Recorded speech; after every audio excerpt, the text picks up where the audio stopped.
Hello everyone. आज हम लोग करेंगे लेसन 19। बाबे भकने दियां प्यारियां गल्ला। बाबा सोहन सिंह भकना एक महान योद्धा ते प्रसिद्ध देशभक्त होए सन। तो बाबा सोहन सिंह भकना एक महान योद्धा थे। महान यानी कि बहुत बड़े, और योद्धा यानी कि फाइटर, और एक प्रसिद्ध यानी फेमस देशभक्त भी हुए थे। ਆਪ ਅਮਰੀਕਾ ਵਸਦੇ ਭਾਰਤੀਆਂ ਵੱਲੋਂ बनाई गदर पार्टी ਦੇ पहले प्रधान सन। और आप यानी कि यहाँ पे सोहन सिंह भकना जी के बारे में कहा जा रहा है कि वो अमेरिका में बस रहे भारतीयों द्वारा जो गदर पार्टी बनाई गई थी, उस गदर पार्टी के वो पहले प्रेसिडेंट थे। प्रधान यानी प्रेसिडेंट। उन्होंने अपनी जीवन ਦੇ 26 साल अंग्रेज़ां ਦੀਆਂ ਜੇਲ੍ਹਾਂ ਵਿੱਚ ਬਿਤਾਏ, और उन्होंने अपने जीवन के 26 साल यानी 26 ईयर्स ब्रिटिश जेलों में बिताया। अंग्रेजा यानी कि ब्रिटिश जेल। ਬਾਬਾ ਜੀ ਜਿੱਥੇ ਉਂਗੇ ਦੇਸ਼ ਭਗਤ ਸਨ, ਉੱਥੇ बड़ी ही निग्घी ते ਉੱਚੀ शख्सियत ਦੇ मालिक भी सन। तो जिस तरह जिधर तो बाबा जी एक बहुत ही ऊंगे यानी महान देशभगत थे, वो बहुत ही गर्म जोशी वाले और ऊंची शख्सियत यानी पर्सनालिटी के मालिक भी थे। ਉਹਨਾਂ ਦੇ ਜੀਵਨ ਨਾਲ ਸੰਬੰਧਿਤ कुछ घटनावां इत्ते दित्तियां ਜਾਂਦੀਆਂ ਹਨ। और उनके जीवन से संबंधित यानी रिलेटेड कुछ घटना इस यहाँ पे इस चैप्टर में दी जा रही हैं। कैद कट्टन पिछो आप पिंड ही रहे। तो वो जो 26 साल का कैद था, उसको काटने के बाद वो पिंड में ही रहे। पिंड यानी कि गांव। ਦੇਸ਼ ਭਗਤਾਂ ਦੇ ਬੱਚਿਆਂ ਨੂੰ ਪਾਲਣ ਪੋਸ਼ਣ ਲਈ ਉਹਨਾਂ ਨੇ कीर्ति किसान आश्रम खोल लिया। और देशभक्तों के बच्चों के पालन पोषण के लिए उन्होंने एक आश्रम खोला, जिसका नाम था कीर्ति किसान। ਸਕੂਲ ਵਿੱਚ ਸਾਰੇ रल के ही काम करते ते रल के ही खाते। और स्कूल में सब कोई मिल के ही काम करते थे और मिल के ही खाते थे।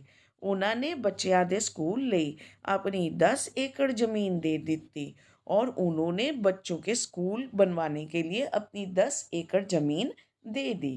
फिर हज़ारों रुपए इकट्ठे करके अपने पिंड ਵਿੱਚ स्कूल ਦੀ उसारी करवाई।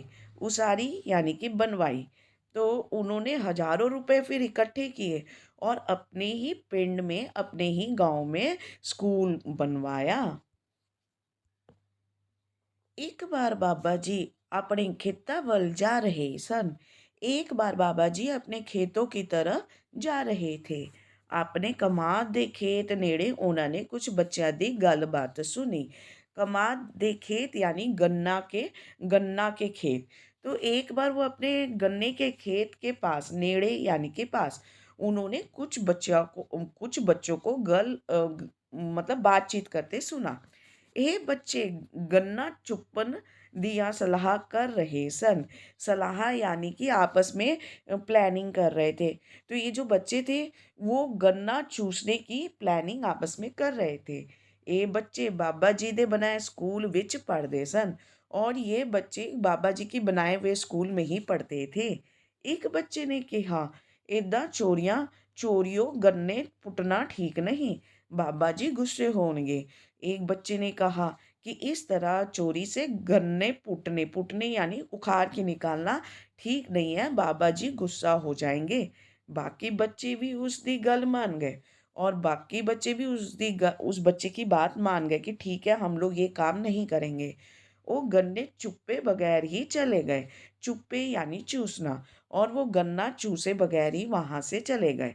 अगले दिन बाबा जी ने प्रार्थना वेले पहले दिन की घटना सुनाई। प्रार्थना वेले यानी कि जो मॉर्निंग प्रेयर होता है उस समय। तो अगले दिन बाबा जी ने मॉर्निंग प्रेयर के समय उस पहले दिन की घटना सुनाई। ਉਹਨਾਂ ਨੇ ਚੋਰੀਓ ਗੰਨੇ ਪੁੱਟਣ ਦੀ ਸਲਾਹ ਕਰਨ ਵਾਲੇ ਅਤੇ ਉਹਨਾਂ ਨੂੰ ਵਰਜਨ ਵਾਲੇ ਬੱਚਿਆਂ ਬਾਰੇ पूछा। पुट्टन यानी उखाड़ना, और वर्जन यानी मना करना। तो उन्होंने उन बच्चों के बारे में पूछा जो कि चोरी से गन्ना चूसने वाले थे, और उस बच्चे के बारे में भी पूछा जो कि इन बच्चों को मना किया था। ਉਹਨਾਂ ਬੱਚਿਆਂ ਦੇ ਖੜੇ होने ते बाबा जी बहुत खुश हुए। और जब वो बच्चे खड़े हो गए कि हाँ हमने चूसने की सलाह बनाई थी, तो बाबा जी बहुत खुश हुए। तद ਉਹਨਾਂ ਨੇ ਕੇਵਲ ਉਹਨਾਂ ਬੱਚਿਆਂ ਨੂੰ ਹੀ ਨਹੀਂ ਸਗੋਂ ਸਕੂਲ ਦੇ ਸਾਰੇ ਬੱਚਿਆਂ ਨੂੰ ਕਮਾਦ ਦੇ ਖੇਤ ਵਿੱਚ ਜਾ ਕੇ गन्ने चुपन ਲਈ ਕਿਹਾ। तो फिर उन्होंने केवल उन बच्चों को ही नहीं बल्कि यहाँ सगों का मतलब है बल्कि स्कूल के सारे बच्चों को गन्ने के खेत में जाके गन्ना चूसने की इजाज़त दी। उन्हें इस बात के लिए कहा। ਇੱਕ ਵਾਰ ਕਿਸੇ ਦੇਸ਼ ਦਾ ਰਾਜਦੂਤ ਬਾਬਾ ਜੀ ਦੇ ਆਸ਼ਰਮ ਵਿੱਚ ਉਹਨਾਂ ਨੂੰ ਮਿਲਨ ਆਇਆ। देश ਦਾ राजदूत यानी कि किसी देश का डिप्लोमेट। तो एक बार किसी देश का डिप्लोमेट बाबा जी से उनके आश्रम में उनको मिलने आया। उसने बाबा जी तो पूछा, बाबा जी थोड़ी संतान। तो उसने बाबा जी से पूछा कि बाबा जी आपके आपके बच्चे, संतान यानी बच्चे। बाबा जी ने सहज स्वभाव 300 कह दिता। तो बाबा जी ने बड़े ही सिंपल तरीके से 300 कह दिया। राजदूत बड़ा हैरान होया। राजदूत बहुत हैरान हुआ। उसने दोबारा पूछन तो बाबा जी ने सामने स्कूल वाल इशारा किया। तो राजदूत ने दोबारा पूछा कि भाई ये क्या बात है। तो फिर बाबा जी ने स्कूल की तरफ इशारा कर दिया। उन्होंने कहा ओह सामने स्कूल विच पढ़ते हैं मेरे 300 बच्चे, कि वो सामने स्कूल में पढ़ते हैं मेरे 300 बच्चे। यानी कि बाबा जी स्कूल के सारे बच्चों को अपना बच्चा समझते थे। ਇਹ ਸਕੂਲ ਦੇ ਸਾਰੇ ਬੱਚਿਆਂ ਨੂੰ ਆਪਣੀ संतान समझते सन। संतान यानी बच्चा। तो वही बात हुई, बाबा जी सारे स्कूल के बच्चों को अपना संतान समझते थे। ਇੱਕ ਵਾਰ ਬਾਬਾ ਸੋਹਨ ਸਿੰਘ ਭਕਨਾ ਨੂੰ ਉਹਨਾਂ ਦੇ ਲਿਖੇ ਇੱਕ ਲੇਖ ਦੇ ਸੇਵਾਫਲ वजह 300 रुपये मिले। एक बार सोहन सिंह भकना को उनके लिखे हुए लेख यानी कि कोई भी राइटअप, तो लिखे हुए लेख के लिए उनको 300 रुपये मिले। सेवा फल यानी कि कोई भी काम के बदले जो पैसा मिलता है। ਉਹਨਾਂ ਨੇ ਇਹਨਾਂ ਪੈਸਿਆਂ ਨਾਲ स्कूल ਦੇ गरीब ਬੱਚਿਆਂ ਨੂੰ वर्दियाँ ਅਤੇ बूट ਲੈ ਦਿੱਤੇ। उन्होंने इन पैसों से स्कूल के गरीब बच्चों को वर्दियाँ यानी यूनिफॉर्म और बूट यानी कि शूज़ लेकर दे दिए। ਇਸ ਤਰ੍ਹਾਂ ਉਹਨਾਂ ਨੂੰ ਜਿਹੜੀ ਆਮਦਨ ਹੁੰਦੀ स्कूल ਦੇ ਬੱਚਿਆਂ ਲਈ खर्च कर ਦਿੱਤੀ ਜਾਂਦੀ। तो इस तरह उनको जो भी आमदनी होती थी, आमदनी यानी कि पैसे की कमाई, इनकम जो भी होती थी वो स्कूल के बच्चों के ऊपर वह खर्च देते थे। बाबा जी ने ਜਿਹੜਾ ਸਕੂਲ ਬਣਾਇਆ ਉਸ ਨੂੰ ਚੰਗੀ ਤਰ੍ਹਾਂ ਚਲਾਉਣ ਲਈ ਸਕੂਲ ਦੇ अध्यापक भी ਤੇ बच्चे भी मिल के जतन करते सन। और बाबा जी ने जो स्कूल बनाया था उस स्कूल को चंगी तरह यानी अच्छी तरह चलाने के लिए उस स्कूल के अध्यापक यानी कि टीचर्स और बच्चे दोनों मिल के यत्न करते थे यानी कि ट्राई करते थे। एक बार लोहड़ी का दिन सी। एक बार लोहड़ी का दिन था। लोहड़ी एक त्यौहार होती है जो कि जनवरी के महीने में आती है। इस मौके ते उस वेले ਦੇ ਮੁੱਖ ਅਧਿਆਪਕ ਬੱਚਿਆਂ ਨੂੰ ਨਾਲ ਲੈ ਕੇ ਬਾਬਾ ਜੀ ਦੇ मुख्य अध्यापक यानी कि प्रिंसिपल आश्रम गए। तो इस मौके पे एक बार वो जो उस स्कूल के प्रिंसिपल थे और बच्चे थे उनको लेकर वो बाबा जी के आश्रम गए। बाबा जी ने माता जी ਨੂੰ ਪੁੱਛਿਆ ਘਰ ਵਿੱਚ ਤੁਹਾਨੂੰ ਕਿਹੜੀ ਚੀਜ਼ ਸਭ ਤੋਂ ਵੱਧ ਚੰਗੀ लगती है। फिर बाबा जी ने अपनी माता जी यानी अपनी मदर से पूछा कि घर के बीच में आपको सबसे ज़्यादा अच्छी चीज़ कौन सी लगती है। वध चंगी यानी बहुत अच्छी। माता जी ने मंज वल इशारा किया। तो माता जी ने मंज यानी कि बेड की तरफ इशारा किया। बाबा जी कहन लगे घर दी किसी चीज़ नालों स्कूल किते चंगा हुंदा है जिथे बच्चियां दी जिंदगी बनती है। इस पे बाबा जी बोले कि घर की किसी भी चीज़ से ज़्यादा अच्छा स्कूल होता है जहाँ पे बच्चों की ज़िंदगी बनती है।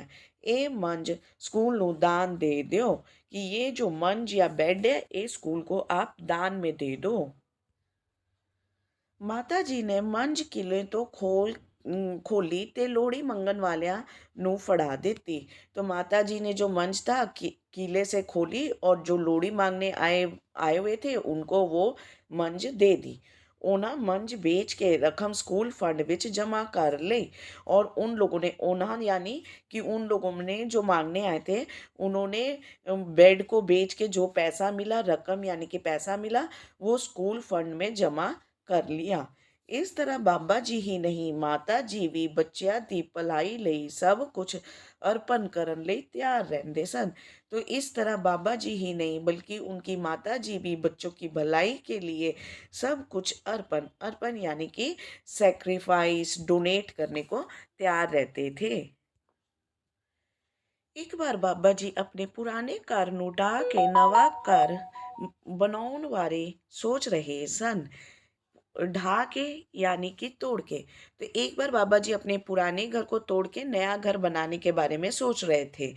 एक दिन वो पिंड दे मिस्त्रियां ਨੂੰ ਲੈ ਕੇ ਗਾਰਡਰ आदि लैन लई शहर चले गए।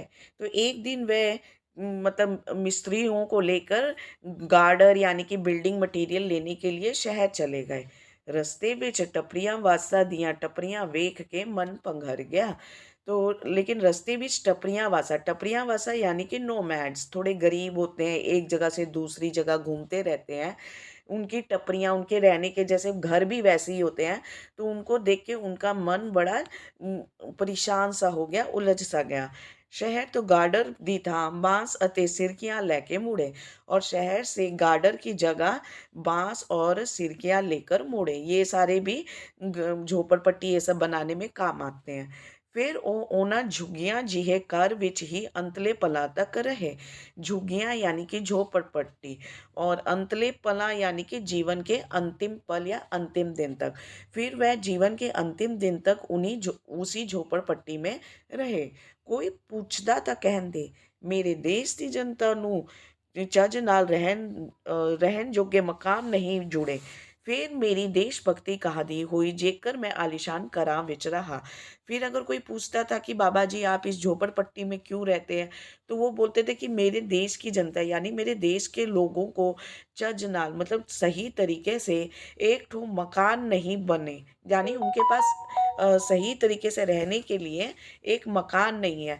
फिर मेरी ये देशभक्ति कैसी अगर मैं आलीशान घरों में रहूं। आलीशान यानी कि बहुत बड़े और बहुत सुंदर घरों में रहूं, यानी कि मेरे देश के लोग तो गरीब हैं और मैं अमीरों की तरह रहूं। ਉਹਨਾਂ ਵੱਲੋਂ ਲਾਏ ਇੱਕ ਆੜੂ ਦੇ ਬੂटे ਨੂੰ एक बार एक आड़ू लगा। आड़ू दे बूटे यानी कि आड़ू एक तरह का फ्रूट होता है छोटा सा, और बूटे यानी कि प्लांट। तो एक बार उनके द्वारा एक आड़ू के प्लांट में उन्होंने एक आड़ू का प्लांट लाया था, उसको एक आड़ू लग गया यानी कि उसके ऊपर एक आड़ू का फ्रूट उग गया। ਬੱਚਿਆਂ ਨੇ ਚਾਈ ਚਾਈ ਬਾਬਾ जी ਨੂੰ ਦੱਸਿਆ और बच्चे ने बड़े चाव से ये बात बाबा जी को बताई। उस आड़ू उत्ते कपड़े दी पोटली जिही चढ़वा दिती गई और उस आड़ू आड़ू के ऊपर छोटा सा कपड़ा लपेट दिया गया। पक जान तो बाबा जी ने उस आड़ू ਨੂੰ ਬੱਚਿਆਂ ਵਿੱਚ पोग करके वंडिया और जब वो पक गया तो बाबा जी ने बच्चों के बीच में पोरा पोरा यानी थोड़ा थोड़ा तोड़ के उसको बांट दिया। इस सांझी वंड ਵਿੱਚ बाबा जी ਤੇ ਬੱਚਿਆਂ ਨੂੰ बहुत खुशी हुई। सांझी वंड यानी कि सब कोई को किसी चीज़ को मिल बांट कर खाना। तो इस सांझी वंड से बच्चों को और बाबा जी को बहुत खुशी हुई। इस महान देश भगत का जन्म पिंड भकना विखे जनवरी 1870 ईस्वी ਨੂੰ होया। तो इस जो महान देशभक्त का जो जन्म था पिंड भकना यानी कि भकना नाम के गांव में, पिंड यानी कि गांव में 1870 को हुआ था। ਬੱਚਿਆਂ ਅਤੇ ਜਨਤਾ ਦਾ ਸੱਚਾ ਸੁੱਚਾ ਹਮਦਰਦ ਬੜੀ ਸਿਹਤਮੰਦ ਤੇ ਲੰਬੀ ਉਮਰ ਭੋਗ ਕੇ 21 दिसंबर 1968 ईस्वी ਨੂੰ सदा ਲਈ ਅੱਖਾਂ ਮੀਟ गया। और ये बच्चों का और जनता यानी कि लोगों का बहुत ही सच्चा हमदर्द था। सच्चा हमदर्द यानी कि जो दूसरों के दुख और तकलीफ़ को समझे। बड़ी इन्होंने एक बहुत ही सेहतमंद और लंबी उम्र काटी और 21 दिसंबर 1968 ईस्वी को उनकी मौत हो गई। अखा मिट गई यानी कि उन्होंने अपनी आंखें बंद कर ली और वह इस दुनिया को छोड़ के चले गए। यानी 1870 से 1968 तक वो इस दुनिया में रहे। लगभग लगभग 198 ईयर्स, ओके, 98 ईयर्स तक वो इस दुनिया में रहे। बच्चों, इस चैप्टर के क्वेश्चन आंसर्स, बाकी के बैक एक्सरसाइज के लिए आप हमारा दूसरा वीडियो देख सकते हैं हमारे चैनल पे। And also guys, don't like to subscribe to our channel and also share this video with your friends.